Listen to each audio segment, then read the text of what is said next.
Good morning. M রয় channel আবারও তোমাদের সামনে একটি অত্যন্ত গুরুত্বপূর্ণ চ্যাপ্টার নিয়ে এসেছে, যেখান থেকে রাজ্য সরকার এবং কেন্দ্র সরকারে বিভিন্ন চাকরির পরীক্ষায় বিভিন্ন কোশ্চেন করা হয় বা এখান থেকে বিভিন্ন কোশ্চেন পরীক্ষায় এসেছে।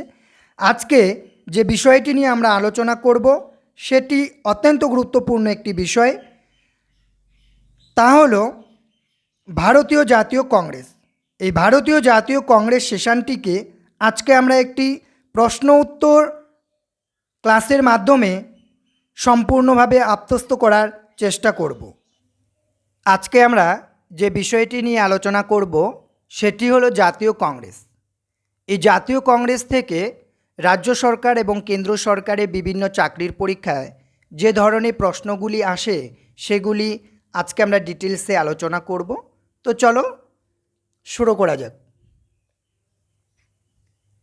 প্রথম প্রশ্ন, ভারতীয় জাতীয় কংগ্রেস অন্য কী নামে পরিচিত? Indian national Congress. Indian national Congress. আচ্ছা, ভারতীয় জাতীয় কংগ্রেস কবে প্রতিষ্ঠিত হয়? 1885। 1885। কে প্রতিষ্ঠা করেছিল? Alan Octavian Hume. আচ্ছা, এটা কোথায় প্রতিষ্ঠিত হয়েছিল? বম্বে। কোথায়? বম্বে। আচ্ছা, ভারতীয় জাতীয় কংগ্রেস, এই যে ভারতীয় জাতীয় কংগ্রেস, তোমার কি জানা আছে কংগ্রেস শব্দটার অর্থ কী? জনগণের সমাবেশ। এটা সর্বপ্রথম কে বলেছিল? দাদাভাই নৌরুজি। দাদাভাই নৌরোজি। আচ্ছা, ভারতীয় জাতীয় কংগ্রেসের কি অন্য কোনো নাম রয়েছে বা পূর্বে এর কি অন্য কোনো নাম ছিল? হ্যাঁ। কি সেটা? Indian national union. কবে প্রতিষ্ঠিত হয়? 1884। 1884। তো এখান থেকে একটা মোস্ট ইম্পর্ট্যান্ট কোশ্চেন তোমাদের জন্য হতে পারে, তা হলো ভারতীয় জাতীয় কংগ্রেস এটা প্রতিষ্ঠিত হয়েছিল 1885, তাই তো? আচ্ছা, পূর্বে এর কি নাম ছিল? পূর্বে এর নাম ছিল ইন্ডিয়ান ন্যাশনাল ইউনিয়ন, যেটা প্রতিষ্ঠিত হয়েছিল 1884। আচ্ছা, যখন এই ভারতীয় জাতীয় কংগ্রেস প্রতিষ্ঠিত হয়েছিল তখন ভাইসরয় কে ছিল ভারতের? Lord Dufferin. Lord Dufferin. Dufferin. আচ্ছা, এই সময় ভারত সচিব কে ছিল? Lord cross. Lord cross. Good, একদম সঠিক উত্তর। এবারে আমরা জানব ভারতীয় জাতীয় কংগ্রেসের বিভিন্ন যে অধিবেশনগুলো হয়েছিল, যেগুলো বিভিন্ন চাকরির পরীক্ষায় এসে থাকে। সাধারণত এই অধিবেশনগুলো থেকেই কোশ্চেনগুলো করা হয়ে থাকে। তো আমরা এখন এই অধিবেশনগুলো সম্পর্কে ডিটেলসে জানব। আচ্ছা, ভারতীয় জাতীয় কংগ্রেসে প্রথম অধিবেশন কবে কোথায় হয়েছিল? 1885 খ্রিস্টাব্দে বম্বেতে গোকুলদাস তেজপাল সংস্কৃত কলেজে হয়েছিল। আচ্ছা, কতজন সদস্যকে নিয়ে হয়েছিল? 9 জন। এটা 9 জন হবে না, কেউ বলতে পারবে? কেউ বলতে পারবে মোট কতজন সদস্যকে নিয়ে ভারতীয় জাতীয় কংগ্রেসের প্রথম অধিবেশন বসেছিল? 72 জন। 72 জন সদস্যকে নিয়ে, তাই তো? আচ্ছা, ভারতীয় জাতীয় কংগ্রেসের প্রথম সভাপতি কে ছিলেন? ডব্লিউ.সি. ব্যানার্জি। ডব্লিউ.সি. ব্যানার্জি। ব্যানার্জি।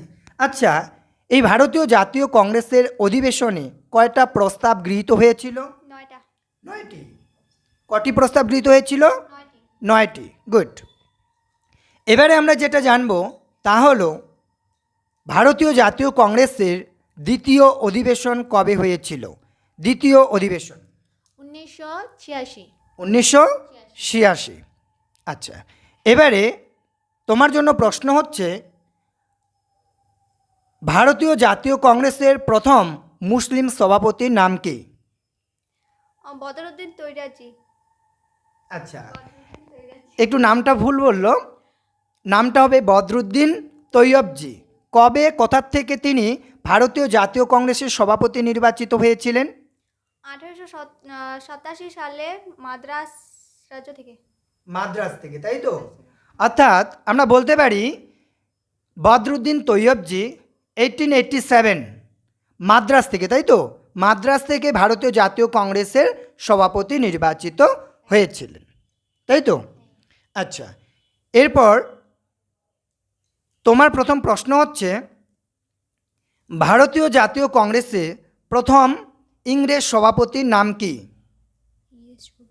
ইংরেজ সভাপতি জর্জ উইলি। George Willy.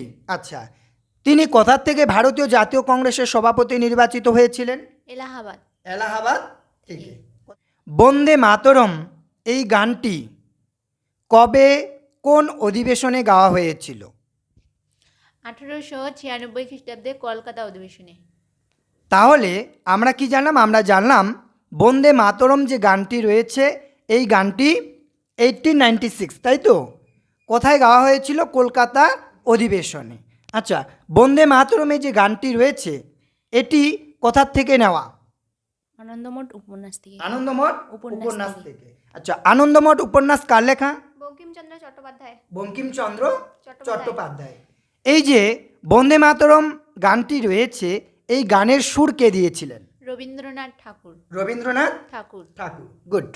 এবারে যে অধিবেশনটি সম্পর্কে আমরা আলোচনা করব সেটি ভারতীয় জাতীয় কংগ্রেসের অত্যন্ত গুরুত্বপূর্ণ একটি অধিবেশন। তুমি কি বলতে পারো এই অধিবেশনটা কি? সুরাট অধিবেশন। কবে হয়েছিল? 1907 খ্রিস্টাব্দে। 1907। খ্রিস্টাব্দে। আচ্ছা, এই অধিবেশনের গুরুত্ব কি? এই অধিবেশনের গুরুত্ব হলো কংগ্রেস দুটি দলে বিভক্ত হয়ে যায়। কি কি? নরমপন্থী আর চরমপন্থী। আচ্ছা, নরমপন্থীদের কয়েকজনের নাম? নরমপন্থী হচ্ছে দাদাভাই নৌরোজি, বদরুদ্দিন তৈবিজ, আনন্দমোহন বোস আর ফিরোজ শাহ। ফিরোজ শাহ মেহতা। আচ্ছা, চরমপন্থীদের কয়েকজনের নাম? লালবাল পাল, অরবিন্দ ঘোষ। অরবিন্দ ঘোষ। আচ্ছা, তাহলে সুরাট অধিবেশনে জাতীয় কংগ্রেস দুটি দলে বিভক্ত হয়, একটা হচ্ছে নরমপন্থী এবং অন্যটি হচ্ছে চরমপন্থী। আচ্ছা, তোমার কি জানা আছে নরমপন্থী অধ্যায় কোনটাকে বলছে, চরমপন্থী অধ্যায় কোনটাকে বলছে? 1885 থেকে 1905 হচ্ছে নরমপন্থী আর চরমপন্থী হচ্ছে 1905 থেকে 1919। আচ্ছা, তাহলে এখান থেকে একটা কোশ্চেন আসতেই পারে। আমরা দুটো কোশ্চেন জানলাম, একটা হচ্ছে নরমপন্থী অধ্যায় এবং অন্যটি হচ্ছে চরমপন্থী অধ্যায়। তো স্বাধীনতা অধ্যায় কোনটাকে বলা হচ্ছে?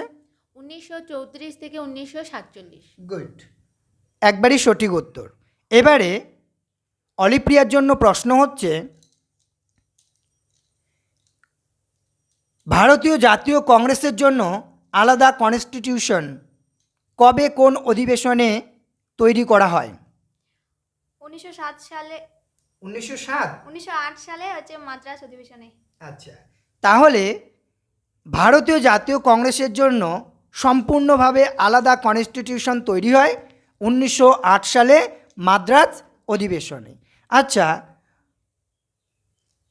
1909-এ, তাই তো? 1909-এ কোন অধিবেশন হয়েছিল?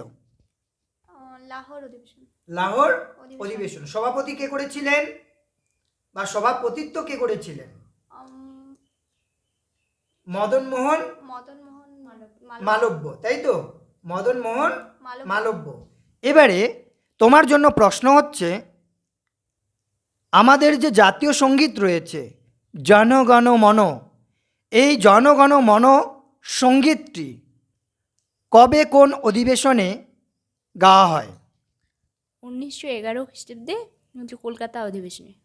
তাহলে 1911 সালে কলকাতা অধিবেশনে প্রথম জনগণ মন অধিনায়ক এই সঙ্গীতটি গাওয়া হয়।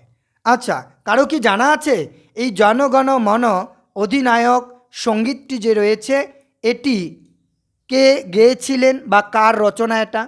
রবীন্দ্রনাথ ঠাকুর। রবীন্দ্রনাথ ঠাকুর। গুড, একবারে সঠিক উত্তর।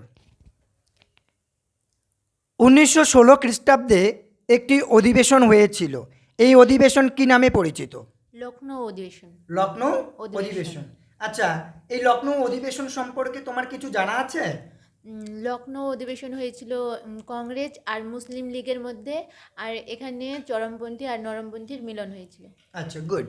তাহলে 1916 খ্রিস্টাব্দের লখনৌ অধিবেশনে নরমপন্থী এবং চরমপন্থীদের মিলন ঘটে, যেটার ভাগ হয়েছিল 1907-এর সুরাট অধিবেশনে, তাই তো? এবং আরেকটা অত্যন্ত গুরুত্বপূর্ণ চুক্তি হয়েছিল, সেটা হচ্ছে লখনৌ চুক্তি। কার মধ্যে হয়েছিল? কংগ্রেস আর ইংরেজের মধ্যে। কংগ্রেস আর ইংরেজ না, কংগ্রেস আর ইংরেজদের মধ্যে। না, কংগ্রেস এবং মুসলিম লীগের মধ্যে কি হয়েছিল? লখনৌ চুক্তি হয়েছিল। ভারতীয় জাতীয় কংগ্রেসের প্রথম বিদেশি মহিলা সভাপতির নাম কি? Annie Besant. Annie Besant. Besant. আচ্ছা, তিনি কোথা থেকে কবে সভাপতি নির্বাচিত হয়েছিলেন? তিনি হচ্ছে কলকাতা থেকে 1917 সালে সভাপতি নির্বাচিত হয়েছেন। আচ্ছা, একদম সঠিক উত্তর। তাহলে আমরা কি জানলাম? আমরা জানলাম ভারতীয় জাতীয় কংগ্রেসের প্রথম বিদেশি মহিলা সভাপতির নাম জানলাম। কি নাম? Annie Besant. তাহলে এখান থেকে একটা প্রশ্ন হতেই পারে যে ভারতীয় জাতীয় কংগ্রেসের প্রথম ভারতীয় মহিলা যিনি জাতীয় কংগ্রেসের সভাপতি নির্বাচিত হয়েছিলেন, নামটা জানা আছে? সরোজিনী নাইডু। সরোজিনী নাইডু। নাইডু। আচ্ছা, তিনি কবে কোথা থেকে ভারতীয় জাতীয় কংগ্রেসের সভাপতি নির্বাচিত হন? কানপুর থেকে 1925 খ্রিস্টাব্দে। আচ্ছা, কানপুর থেকে। কোথা থেকে? কানপুর থেকে 1925 সালে। আচ্ছা,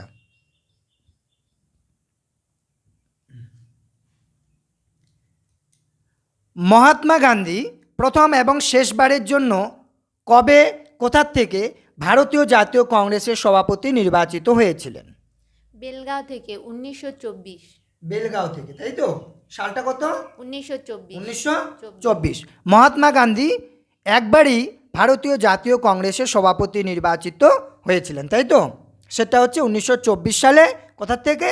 বেলগাঁও থেকে। 1929 খ্রিস্টাব্দে একটি অধিবেশন সংগঠিত হয়েছিল। তোমাদের কি কারো জানা আছে কোন অধিবেশন কি নামে পরিচিত? লাহোর অধিবেশন নামে পরিচিত। লাহোর অধিবেশন নামে পরিচিত, তাই তো? আচ্ছা, এই লাহোর অধিবেশনের গুরুত্ব বলো। এই লাহোর অধিবেশনে হচ্ছে প্রথম পূর্ণ স্বরাজের দাবিটি তোলা হয়েছিল। কে করেছিল এই পূর্ণ স্বরাজের দাবি? দাদাভাই নৌরাজি। দাদাভাই নৌরোজি। নৌরোজি। আচ্ছা, জওহরলাল নেহরুর নেতৃত্বে। জওহরলাল নেহরুর নেতৃত্বে, তাই তো? আচ্ছা, 1929 খ্রিস্টাব্দের লাহোর অধিবেশনে প্রথম ত্রিবর্ণ রঞ্জিত জাতীয় পতাকা উত্তোলন করা হয় কোন নদীর তীরে? রাভি নদীর তীরে। কোন নদীর তীরে? রাভি নদীর রাভি নদীর তীরে। তীরে। আচ্ছা, তোমার কি জানা আছে এরপরে কোন অধিবেশন বসেছিল 1931-এ? কোন অধিবেশন? করাচি অধিবেশন। আচ্ছা, করাচি অধিবেশনের গুরুত্ব বলো। ফান্ডামেন্টাল রাইটস আর হচ্ছে ন্যাশনাল ইকোনমিক্স পলিসি। তাহলে করাচি অধিবেশন 1931, এই অধিবেশনের গুরুত্ব অত্যন্ত, কারণ এর জন্যই এখানটায় কি হয়েছিল?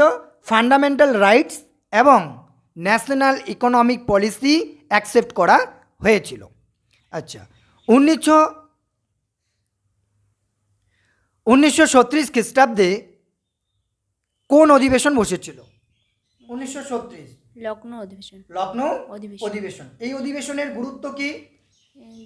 এই অধিবেশনে জোরে বলো। গুরুত্ব হচ্ছে, কেউ বলতে পারবে এই অধিবেশনের গুরুত্ব? এই অধিবেশনের গুরুত্ব হলো এখানে ভারত শাসন আইন গৃহীত হয়েছিল 1936 খ্রিস্টাব্দে আর ভারত শাসন আইন পাশ হয়েছিল 1935 খ্রিস্টাব্দে। আচ্ছা, তাহলে এখানটায় আমরা যেটা জানলাম যে ভারত শাসন আইন, তাই তো? ভারত শাসন আইন। ভারত শাসন আইন পাশ হয় 1935 এবং এটা গৃহীত হয় 1936। আচ্ছা, এবারে বলো, নেতাজি সুভাষচন্দ্র বসু পরপর দুবার ভারতীয় জাতীয় কংগ্রেসের সভাপতি নির্বাচিত হয়েছিলেন। তিনি প্রথমবার কোথা থেকে কবে ভারতীয় জাতীয় কংগ্রেসের সভাপতি নির্বাচিত হয়েছিল? কবে, কোথা থেকে?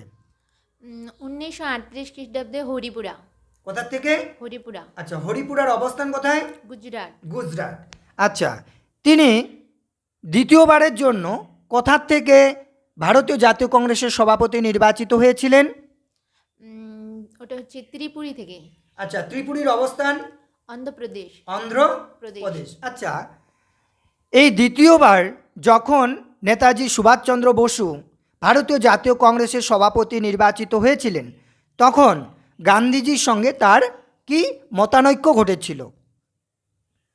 আচ্ছা, এই অধিবেশনে নেতাজি সুভাষচন্দ্র বসু গান্ধীজির সমর্থিত কোন ব্যক্তিকে হারিয়ে ভারতীয় জাতীয় কংগ্রেসের সভাপতি নির্বাচিত হয়েছিলেন? পট্টাভি সীতারামাইয়াকে। পট্টভি সীতারামাইয়াকে হারিয়ে তিনি কি হয়েছিলেন? দ্বিতীয়বারের জন্য ভারতীয় জাতীয় কংগ্রেসের সভাপতি নির্বাচিত হয়েছিলেন। আচ্ছা, এবারে বলো, ভারতীয় জাতীয় শিক্ষানীতি কবে কোন অধিবেশনে এটি গ্রহণ করা হয়েছিল? রামগড় অধিবেশনে হচ্ছে 1940 খ্রিস্টাব্দে। রামগড় অধিবেশন 1940। 1940 আচ্ছা, এই সময় সভাপতি কে ছিল? মৌলানা আবুল কালাম আজাদ। মৌলানা আবুল আবুল কালাম কালাম আজাদ। আজাদ। একবারই সঠিক উত্তর। এবং ভারতীয় জাতীয় কংগ্রেসের একদম শেষ পর্যায়ে আমরা চলে এসেছি। এবারের প্রশ্ন হচ্ছে, ভারত যখন স্বাধীনতা পেয়েছিল সেই সময় ভারতীয় জাতীয় কংগ্রেসের সভাপতি কে ছিলেন? জেপি কৃপালিনী। জেপি কৃপালিনী। কৃপালিনী। আচ্ছা, এবারের প্রশ্ন হচ্ছে, ভারতীয় জাতীয় কংগ্রেসের সভাপতি অনেকটা সময় অর্থাৎ দীর্ঘ সময় ধরে যিনি ছিলেন ওনার নাম কি? মৌলানা আবুল কালাম আজাদ। মৌলানা আবুল কালাম আজাদ। আচ্ছা, নেক্সট প্রশ্ন হচ্ছে, ভারতীয় জাতীয় কংগ্রেসের সভাপতি অনধিকবার অর্থাৎ বেশি সংখ্যকবার ধরে যারা ভারতীয় জাতীয় কংগ্রেসের সভাপতি নির্বাচিত হয়েছিলেন তাদের নাম কি? জওহরলাল নেহরু আর দাদাভাই নৌরোজি। এনারা কবার করে ভারতীয় জাতীয় কংগ্রেসের সভাপতি নির্বাচিত হয়েছিলেন? 3 বার করে। আচ্ছা, তোমাদের কি কারো জানা আছে ভারতীয় জাতীয় কংগ্রেসের কোন সময়টাতে কোনো অধিবেশন বসেনি? 1941 থেকে 1945। 1941 থেকে 1945। 1945। আচ্ছা, কেন যদি বলা হয় এই টাইম পিরিয়ডে অর্থাৎ 1941 থেকে 1945 খ্রিস্টাব্দের মধ্যে ভারতীয় জাতীয় কংগ্রেসের কোনো অধিবেশন বসেনি, এর কারণ কি? দ্বিতীয় বিশ্বযুদ্ধ চলছিল, সেই সময়ে কংগ্রেসের প্রথম নেতাগণ জেলে ছিল। আচ্ছা, প্রথম সারির নেতাগণ, তাই তো? হ্যাঁ। ওকে, একদম সঠিক উত্তর।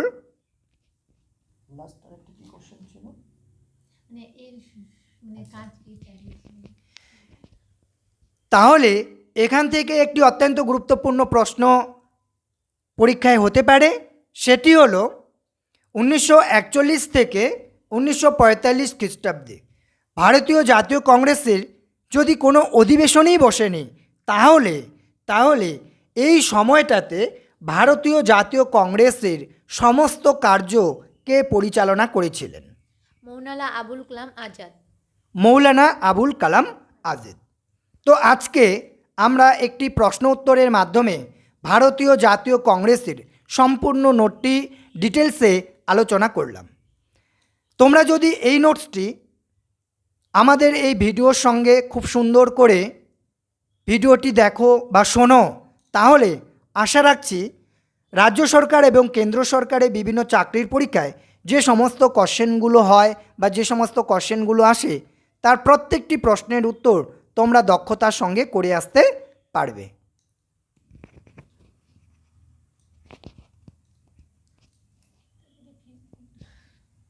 যারা এবছর রাজ্য সরকার এবং কেন্দ্র সরকারের বিভিন্ন চাকরির প্রিপারেশন নিচ্ছ, তোমরা যদি এম রয় চ্যানেলের সঙ্গে তোমরা তোমাদের প্রিপারেশন করে যেতে চাও, তাহলে অবশ্যই চ্যানেলটিকে সাবস্ক্রাইব করে দেবে।